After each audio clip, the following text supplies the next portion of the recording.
Climate change causes population decline, health problems, and colony loss among the Apis mellifera. A presentation by Jose Ricardo Bayon-Barrera, Entomology 320.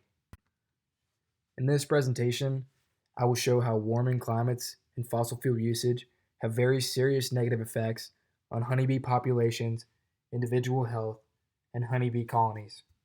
To start off, I'd like to touch a little bit on what honeybees do for our environment and our economy. We all know that honeybees produce honey. However, the Apis mellifera is the top pollinator in the world. They pollinate about 13% of all flowers and 5% of all plant species. This service is extremely beneficial for the agricultural sector, as in the United States alone, it is projected that honeybee services are worth a whopping $15 billion a year.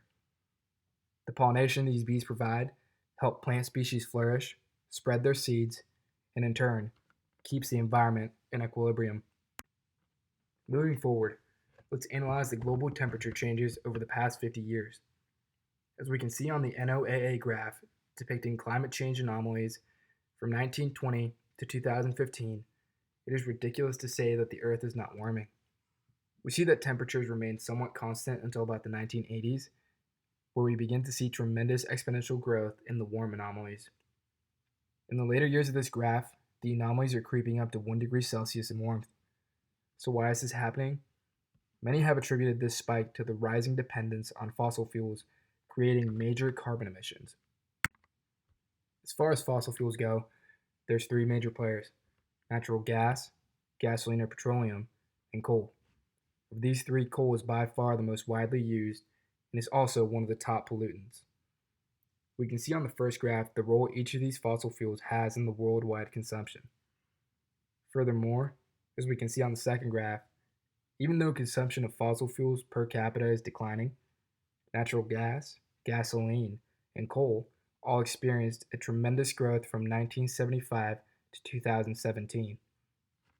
It's worth noting that, as we can see on the graph below, depicted by the thin green line at the top, renewable energy did not make an appearance until around 2005 and is still not relevant compared to the three mentioned previously. So why are these important? Both of these factors cause major issues for honeybees and their health. I will begin by talking about warming temperatures. Wild bees and bee farms are affected by this phenomenon in the same way. Rising global temperatures lead to warmer environments within the hives, which cause new pathogens to emerge and spread within bees. This also causes colony collapse disorder to be much more prevalent than before. When colony collapse disorder happens, bee colonies become very vulnerable and other colonies come and steal their honey.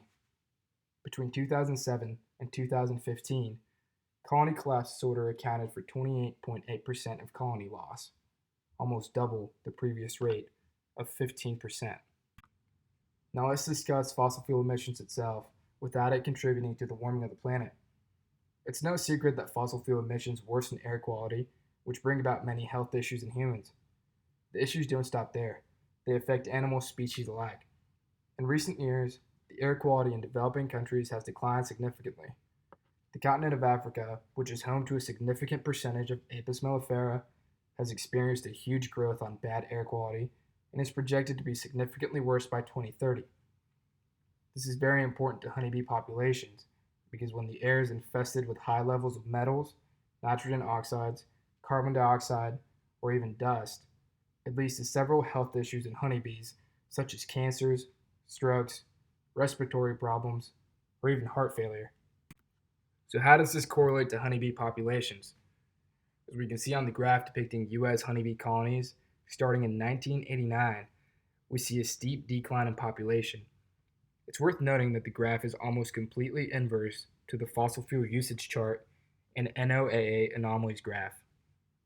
These phenomena are taking a severe toll on the bees, which in turn takes a toll on the environment and creates a vicious cycle. Often the toll of this is more than we realize. These issues aren't affecting just a few bees, they're affecting millions. A study showed that in 1995, Pennsylvania beekeepers lost 53% of their colonies.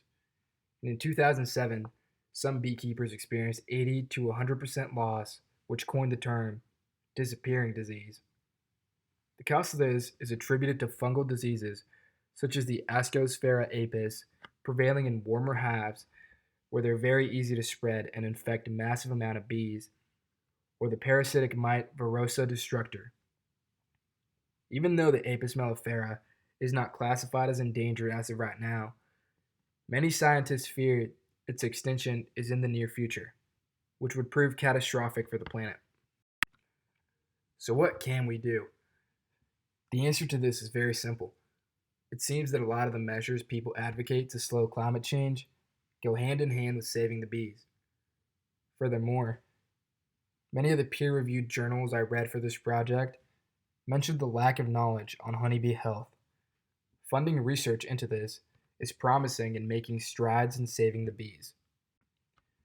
In conclusion, warmer climates lead to new pathogens emerging and spreading among honeybee colonies, which has caused colony collapse disorder to become a much more prevalent issue than before.